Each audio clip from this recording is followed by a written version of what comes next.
How's it going, everybody? My name is Santoso. I'm also a basketball player like the professor, but I play wheelchair basketball. I can walk for everyday activities, but we'll get to that later. So before we start, I'd like to play a quick clip. I think it might not be on like presentation mode. Can we pause the video real quick?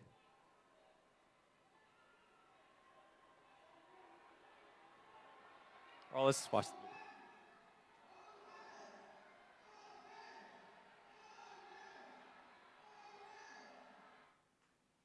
All right, I was gonna give a quick explanation of what the video is before we start to play, but let me give the explanation right now. So this is a clip from the 2018 Asian Para Games test event. This is the fourth quarter, in the final 20 seconds. Malaysia versus Indonesia. Wheelchair basketball match, obviously. And this is actually the first time Indonesia has played an official wheelchair basketball match on its home soil. Let's replay the clip now that we have that context.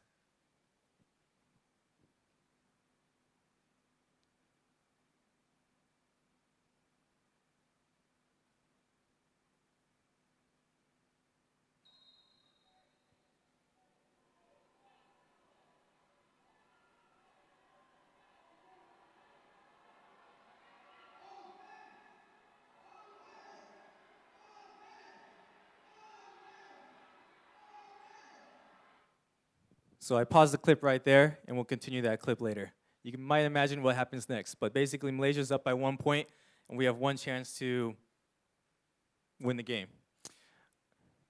So there's a quote that I really like, and it's from a basketball coach in the US. His name is John Wooden. He was a coach for UCLA Bruins. And the quote is, "Do not let what you cannot do interfere with what you can do." As wheelchair basketball athletes, we all obviously have gone through some kind of physical challenge to be able to get to where we are as athletes. Those physical challenges are all different for each athlete, and for me, I'd like to refer them as insecurities, and I'll tell you why. So my story. I grew up as a pretty shy kid, didn't have many friends. I was actually born in the States and moved to Indonesia when I was 4 years old. Obviously, a couple things made it difficult for me to adapt and adjust to my new surroundings. Number one, culture. Number two, language. Bahasa saya masih sedikit aneh, so I think that hasn't really changed much. But basically, I didn't have many friends growing up. So growing up, basketball was a way for me to express myself. Number one, I was able to relate to that basketball culture because I grew up in the States and basketball was a very considered American sport. Number two, I could use basketball as a means to communicate. So I didn't have to use my words. It didn't matter if there was a language barrier between me and my friends. It mattered what I did on the court. It was a way for me to make friends. Basketball became life for me. For those of you who are ballers, ball is life. That truly became what I was obsessed with. I played basketball early in the mornings before school started. After school, I'd go straight home. I had a basketball court in my backyard, and I'd play for 3 to 4 hours by myself. I'll play this game where I would imagine I was 10 different people and 10 different NBA players.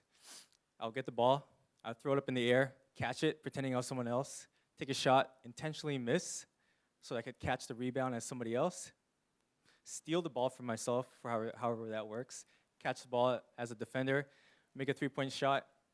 Then I go to the side, jot down all the stats that I just wrote down for those 10 players on a piece of paper. So in a way, I still didn't really have many friends, but I guess that's kind of another issue. So I kept playing basketball all the way up until high school. Senior year of high school came along, and I was fortunate enough to make varsity team. I was the captain of the varsity team, and it was actually our final tournament. Senior year, we were training for one of the final games, and we had a scrimmage.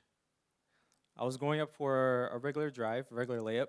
For those of you who are basketball fans, I was trying to do this Euro step, so taking a step to the left and staggering the second step to my right. I never made that second step to my right.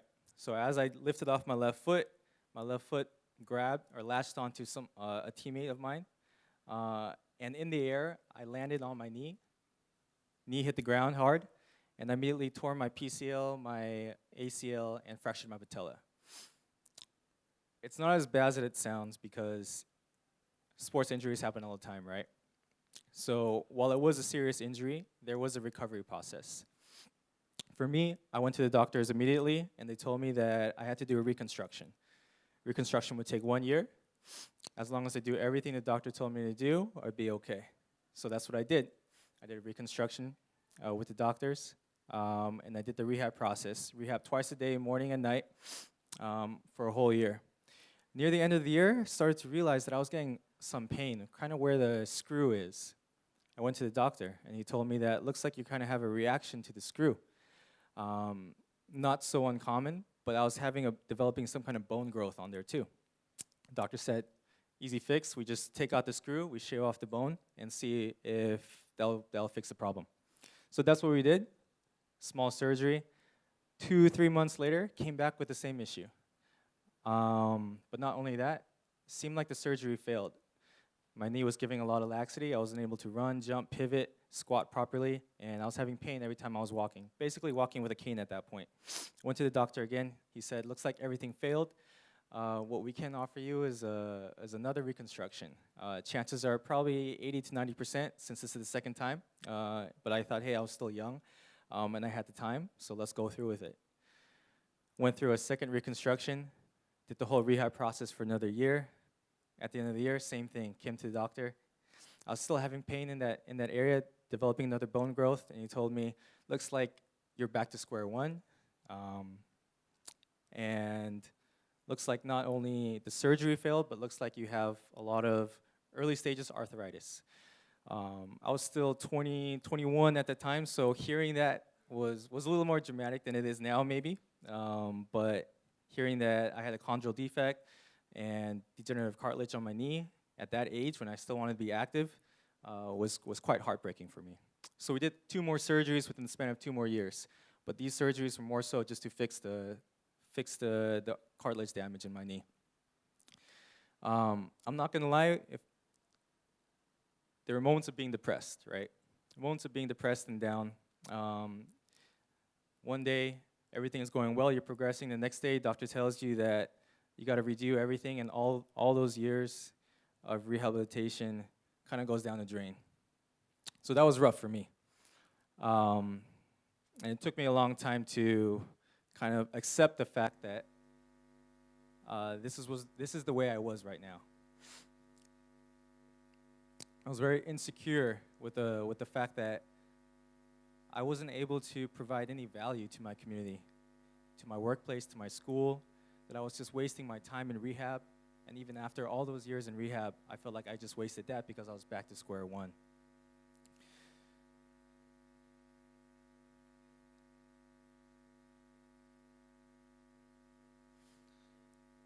I think the hardest thing for me to accept was there's a lot of people who don't understand what it's like to go through this, but at the same time, there's a lot more people who probably go through worse. And I spent so much of my life finding my identity in basketball.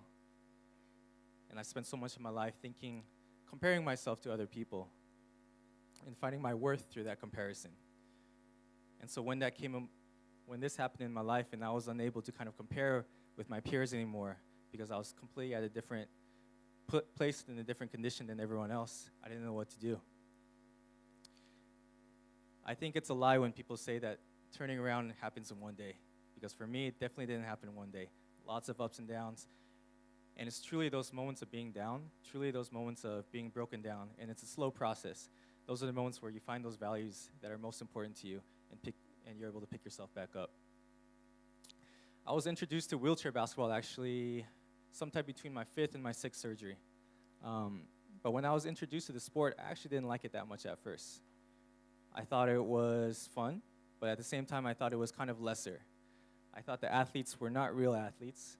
I thought they couldn't be as athletic as a normal basketball athlete. I thought the skills you were doing on a wheelchair couldn't be skills that you could train and develop to the professional level. So I didn't see it as something that I wanted to pursue. And that actually took a lot of time for me. Eventually, I came across, I moved to Phoenix, Arizona, and started working there, and was still doing the rehab process in Phoenix, Arizona. And at that time, I decided, hey, you know what? I'm unable to play sports again. Let me try this wheelchair basketball thing out again. So I searched online for the local community team. Turns out there was a Community Sons team. I checked it out, joined the team, joined the tryout, and I came across a female athlete, actually. A female athlete like me. She could walk. You couldn't tell that she had any kind of issue, disability-wise. But once she got on the court, she could cross people up, she could shoot fadeaways, she could three-pointers, and I was being crossed up by this lady in a chair who I thought couldn't possibly be a better athlete than I was. At that moment, I immediately realized, you know what? This is something that I want to pursue as a wheelchair basketball athlete. I saw it something as I could put my passion into. Although I wasn't very good at the time at the sport, if I continued to put my passion into it, there was definitely an opportunity for me to play at a higher level. So I continued playing wheelchair basketball in the States for 4 to 5 years, played for a couple teams, played for the Phoenix Wheelchair Suns, and then I played for my college team at ASU. And most importantly, what I found was a sense of identity again and a sense of community. There's 3 things that I learned throughout my journey about maximizing my passion. First thing, insecurities are okay as long as we acknowledge them. For me, I had to learn that I had to be content with what I have, but not content with who I become.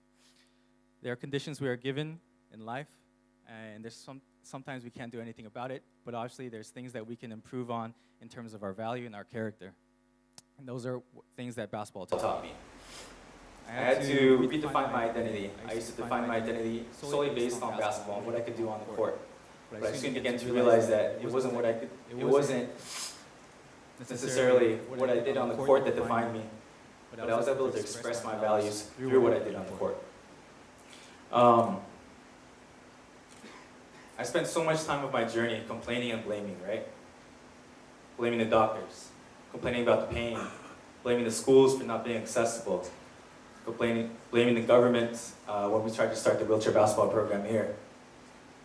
Over time, I began to realize that how I respond and how I react does not reflect the actual unfairness, but it actually reflects my character. When I began to realize that how I react reflects my character and not the unfairness in the world, then I'm able to see things differently. I was able to finally see a difference between wheelchair basketball from being a sport for people who are sick and handicapped to being an actual athletic sport where you can play professionally and represent your country. Third thing, excellence is not an act, but a series of habits. I think too often we think that when we see greatness, when we see excellence, we think that happens just in that single moment. But in reality, there's tons of thousands of hours that happen in preparation for that moment. If we build good habits, regardless of what we expect, we'll have a good outcome. I want to play another clip, a continuation of the first clip that we played.